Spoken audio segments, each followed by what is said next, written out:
ശബരിമല സ്വർണ്ണക്കൊള്ള കേസിൽ തന്ത്രിയുടെ ജാമ്യം റദ്ദാക്കില്ല എന്ന് ഹൈക്കോടതി സൂചിപ്പിച്ചിരിക്കുന്നതാണ് ഇപ്പോഴത്തെ പ്രധാനപ്പെട്ട വാർത്തകളിലൊന്ന്. ആ വാർത്തകളിലേക്കെല്ലാം നമുക്ക് തിരികെ വരേണ്ടതുണ്ട്. മേപ്പാടിയിൽ നടന്നുകൊണ്ടിരുന്ന ഉപരോധം ഇപ്പോൾ അവസാനിച്ചിരിക്കുകയാണ്. ഈ ഉച്ച സമയത്ത് 12 മണി കഴിഞ്ഞ് 20 മിനിറ്റ് ആയിരിക്കുന്ന ഈ സമയത്ത് മേപ്പാടി ഭാഗത്തൂടെ പോയിരുന്ന പലർക്കും ആ ഉപരോധത്തിന്റെ ഭാഗമായിട്ട് തടസ്സങ്ങളൊക്കെ നേരിട്ടിരുന്നു. ഇപ്പോൾ ആ തടസ്സങ്ങളൊക്കെ നീങ്ങിയിരിക്കുന്നു. വാഹനങ്ങൾ സുഖമായിട്ട് മുന്നോട്ട് പോയിക്കൊണ്ടിരിക്കുകയാണ്. നമുക്ക് ഇന്നത്തെ മറ്റു ചില പ്രധാനപ്പെട്ട വാർത്തകളിലേക്ക് വരാം. LDF സർക്കാരിന്റെ നവകേരള യാത്രയ്ക്കിടെ ആലപ്പുഴയിൽ യൂത്ത് കോൺഗ്രസ് പ്രവർത്തകരെ മർദ്ദിച്ചു എന്നുള്ള കേസ് രാഷ്ട്രീയ പ്രേരിതമാണ് എന്നാണ് മുൻ മുഖ്യമന്ത്രിയായിട്ടുള്ള പിണറായി വിജയന്റെ ഗൺമാൻമാർ അഭിപ്രായപ്പെടുന്നത്. കേസിന് പിന്നിൽ രാഷ്ട്രീയ ലക്ഷ്യങ്ങളാണ് എന്നും ആലപ്പുഴ മജിസ്ട്രേറ്റ് കോടതിയിൽ നൽകിയ മുൻകൂർ ജാമ്യാപേക്ഷയിൽ പറയുന്നുണ്ട്. ആന്റണി ജിസ്റ്റോർജ് വിവരങ്ങൾ നൽകുന്നു.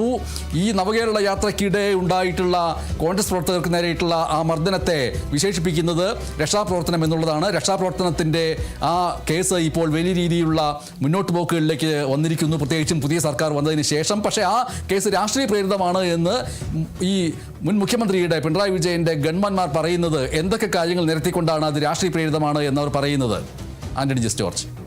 തീർച്ചയായും UDF സർക്കാർ അധികാരത്തിൽ വന്നതിന് തൊട്ടു പിന്നാലെയാണ് പ്രത്യേക അന്വേഷണ സംഘത്തെ രൂപീകരിച്ചത് ഈ കേസിൽ. അതുമായി ബന്ധപ്പെട്ട SITയുടെ അന്വേഷണവും തുടരുകയാണ്.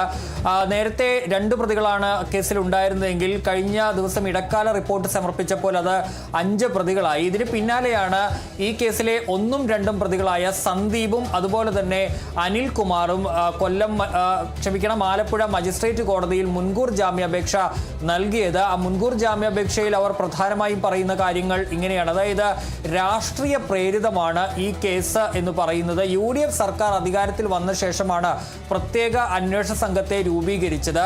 ഇതിന് പിന്നിൽ രാഷ്ട്രീയ ലക്ഷ്യങ്ങളുണ്ട്, വ്യക്തിവിരോധമുണ്ട് എന്നുള്ളതാണ് അവർ പ്രധാനമായും പറയുന്നത്. തങ്ങൾ ഒരു മർദ്ദനം നടത്തിയിട്ടില്ല എന്നുള്ളതാണ് അവർ പ്രധാനമായും ഇതിൽ പറയുന്നത്. ഈ മുഖ്യമന്ത്രി സഞ്ചരിച്ച വാഹനത്തിന് നേരെ ഈ പ്രതിഷേധക്കാർ മുദ്രാവാക്യം വിളിച്ചുകൊണ്ട് വരികയും ആ വാഹനത്തിൽ ഇടിക്കുകയും ചെയ്തു. Z+ സുരക്ഷയുള്ളയാളെയാണ് മുഖ്യമന്ത്രി. അതുകൊണ്ട് തന്നെ അദ്ദേഹത്തിന്റെ ജീവന് ഭീഷണിയായ സാഹചര്യത്തിലാണ് ഇക്കാര്യത്തിൽ ഒരു ഇടപെടൽ നടത്തിയത് എന്നുള്ളതാണ് ഈ ജാമ്യാപേക്ഷയിൽ ഈ അനിൽകുമാറും സന്ദീപും പറയുന്നത്.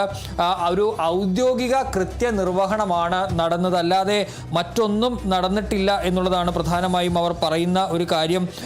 നേരത്തെ ഉണ്ടായ അന്വേഷണ റിപ്പോർട്ടിൽ അതിൽ കൃത്യമായി തന്നെ പറയുന്നുണ്ട്, അവർ നടത്തിയത് അല്ലെങ്കിൽ ഞങ്ങൾ നടത്തിയത് ഔദ്യോഗിക കൃത്യനിർവഹണമാണ് എന്നുള്ള കാര്യം.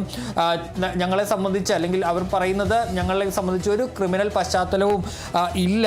ഔദ്യോഗിക ജീവിതം തകർക്കാനും പൊതുസമൂഹത്തിൽ അപമാനിക്കാനും വേണ്ടിയാണ് ഇത്തരത്തിൽ ഈ കേസ് എന്നുള്ള കാര്യവുമാണിപ്പോൾ അവർ ജാമ്യാപേക്ഷയിൽ പറയുന്നത്. ഇനിയിപ്പോൾ കേസിൽ ഒളിവിൽ പോവുകയോ തെളിവ് നശിപ്പിക്കുകയോ ചെയ്യില്ല. അതുപോലെ തന്നെ അറസ്റ്റ് ചെയ്താൽ ആക്രമിക്കപ്പെടാൻ സാധ്യതയുണ്ട്. അതിനാൽ അറസ്റ്റ് രേഖപ്പെടുത്തിയാൽ വേഗം ഉടൻ തന്നെ ജാമ്യത്തിൽ വിട്ടയക്കണമെന്നൊരു ആവശ്യവും കൂടി ഈ മുൻകൂർ ജാമ്യാപേക്ഷയിൽ അനിൽകുമാറും സന്ദീപും ഉന്നയിക്കുകയുമാണ്. ഏതായാലും ഇന്ന് ഒരുപക്ഷെ ആ മുൻകൂർ ജാമ്യാപേക്ഷ കൊല്ലം മജിസ്ട്രേറ്റ് കോടതി പരിഗണിക്കുമെന്നാണ് മനസ്സിലാക്കാൻ കഴിയുന്നത്.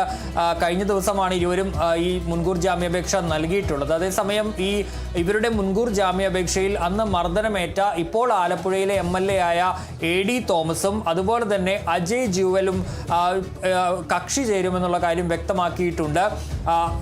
അത്തരത്തിൽ ഏതായാലും ഇന്ന് ഈ മുൻകൂർ ജാമ്യാപേക്ഷ വരുമ്പോൾ ഈ ഗൺമാൻമാർ പൂർണ്ണമായും അവർ ഈ SITയുടെ വാദങ്ങളെ തള്ളുകയാണ്. SIT പറഞ്ഞത് ഇത്തരത്തിൽ ഇവരുടെ നടപടി ഇടക്കാല റിപ്പോർട്ടിൽ പറഞ്ഞിരുന്നത് ചട്ടലംഘനമാണ് നടന്നത് എന്നുള്ള കാര്യമാണ്. ഇന്നലെ DGPക്ക് നൽകിയ റിപ്പോർട്ടിലും അത്തരമൊരു കണ്ടെത്തൽ തന്നെയാണ് പ്രത്യേക അന്വേഷണ സംഘം നൽകിയത്. അതായത് ഇവർ ഇടപെടേണ്ട യാതൊരു സാഹചര്യവും അവിടെ ഉണ്ടായിരുന്നില്ല.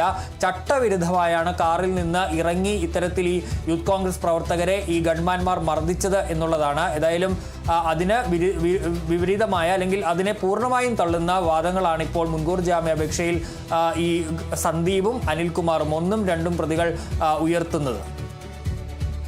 ഈ രക്ഷാപ്രവർത്തന കേസിലെ 1-2 പ്രതികൾ ഉയർത്തുന്ന ഈ മുൻകൂർ ജാമ്യാപേക്ഷയിൽ ഉയർത്തുന്ന വാദങ്ങൾ അത് പ്രധാനപ്പെട്ടതാണ്. പക്ഷേ ഈ വാദങ്ങൾ എന്തൊക്കെയായാലും ഇതുമായി ബന്ധപ്പെട്ട ഏത് വാർത്ത കാണിക്കുമ്പോഴും നമ്മൾ കാണിച്ചുകൊണ്ടിരിക്കുന്ന ഈ ദൃശ്യങ്ങൾ, എല്ലാ ടെലിവിഷൻ ചാനലുകളും കാണിക്കേണ്ടി വരുന്ന ദൃശ്യങ്ങൾ എന്ന് പറയുന്നത് ആ അടിക്കുന്ന ദൃശ്യങ്ങളാണ്. അതിൽ അടിക്കുന്നതിന് വേണ്ടി ഉപയോഗിക്കുന്ന ചൂരൽ എന്ന് പറയുന്നത് വളരെ പ്രധാനപ്പെട്ട ഒന്നാണ്. അത് ലാത്തിയല്ല, നീണ്ട ഒരു ചൂരൽ. എൻ്റെ ഒരു സുഹൃത്ത് കഴിഞ്ഞ ദിവസം സൂചിപ്പിക്കുകയുണ്ടായത് ശബരിമലയ്ക്കൊക്കെ പോയി വരുന്നവർ വലിയ രീതിയിലുള്ള ഒരു ചൂരൽ വീട്ടിലേക്ക് കൊണ്ടുവരും, പാമ്പിനെ ഓടിക്കുന്നതിന് വേണ്ടിയിട്ടൊക്കെയാണ് എന്നാണ് അവർ പറയുന്നത് പൊതുവെ. അതേപോലുള്ളൊരു ചൂരൽ ഉപയോഗിച്ചുകൊണ്ടാണ് ഇങ്ങനെ ഈ രീതിയിൽ അടിക്കുന്നത്. ആ ദൃശ്യങ്ങൾ കാണുമ്പോൾ സ്വാഭാവികമായിട്ടും ഈ പറയുന്ന കാര്യങ്ങളും അതിലെ വസ്തുതയും ആ ദൃശ്യങ്ങളുമായിട്ട് എങ്ങനെ ചേരുന്നുണ്ടെന്നുള്ള ചോദ്യമൊക്കെ വരും. എന്തായാലും ശബരിമലയെക്കുറിച്ച് പറഞ്ഞു വന്നതുകൊണ്ട് ശബരിമലയുമായി ബന്ധപ്പെട്ടൊരു വാർത്തയിലേക്ക് നമുക്ക് ഇപ്പോൾ പോകേണ്ടതുണ്ട്. വളരെ പ്രധാനപ്പെട്ട ഒരു വാർത്ത വരുന്നു ശബരിമലയുമായി ബന്ധപ്പെട്ട്.